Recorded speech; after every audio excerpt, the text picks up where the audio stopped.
Imagine waking up every morning knowing that something could be hunting you. For early humans, survival was never guaranteed. There were no supermarkets, hospitals, guns, or modern houses. Instead, humans lived in a world filled with powerful predators, enormous animals, harsh weather, hunger, and constant competition for food. So how did these relatively small and physically vulnerable creatures survive? Early humans weren't the fastest animals. They weren't the strongest either. And compared with many predators, they were surprisingly fragile. A large predator could easily overpower a single person. So humans had to find another advantage. And that advantage wasn't physical strength. It was their ability to think, communicate, cooperate, and adapt. One of humanity's greatest survival weapons was cooperation. A lone human was vulnerable, but a group could watch for danger, share food, protect children, hunt together, and warn each other when predators approached. Someone could keep watch while others slept. Others could search for water or food. Together, humans became much harder targets. Then came one of the most important discoveries in human history: controlled fire.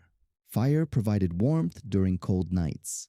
It helped humans cook food, making it easier to eat and digest. But fire also had another powerful advantage. It could discourage some predators from coming too close. A small group of humans gathered around a bright fire was far less vulnerable than a group sleeping helplessly in complete darkness. Humans also learned to turn simple objects into weapons. A sharp stone could become a cutting tool. A strong branch could become a spear. These weapons didn't make humans invincible, but they gave them something extremely important: distance.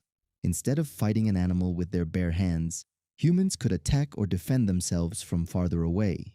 But perhaps the biggest advantage humans had was their ability to learn. Humans could recognize animal tracks, remember where water was located, understand seasonal changes, and learn which places were dangerous. They could watch an animal's behavior and use that information later. Every generation could pass knowledge to the next, and that meant humans didn't have to start from zero. Humans also learned that survival wasn't always about fighting. Sometimes, the smartest move was simply to avoid danger.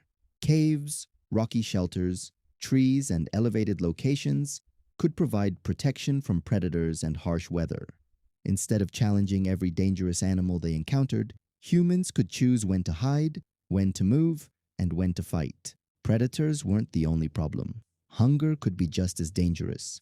Early humans had to find enough food to survive. They gathered plants, fruits, roots, insects, and other foods. They also hunted animals and eventually became skilled at using different environments to find what they needed. Sharing food within the group was another important part of survival. And then there was the weather. Early humans experienced extreme heat, cold, storms, droughts, and changing environments. They survived by adapting. They made clothing, they built shelters, they used fire for warmth, and they moved when conditions became too difficult. Humans didn't simply survive one environment. They learned to live in many different ones. So how did ancient humans survive in a world filled with dangerous animals? Not because they were the strongest, not because they were the fastest, and certainly not because they were impossible to kill. They survived because they could think, cooperate, communicate, create tools, control fire, learn from experience, and adapt to change.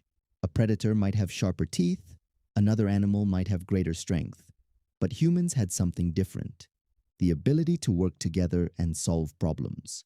And that ability would eventually transform one vulnerable species into one of the most successful species on Earth.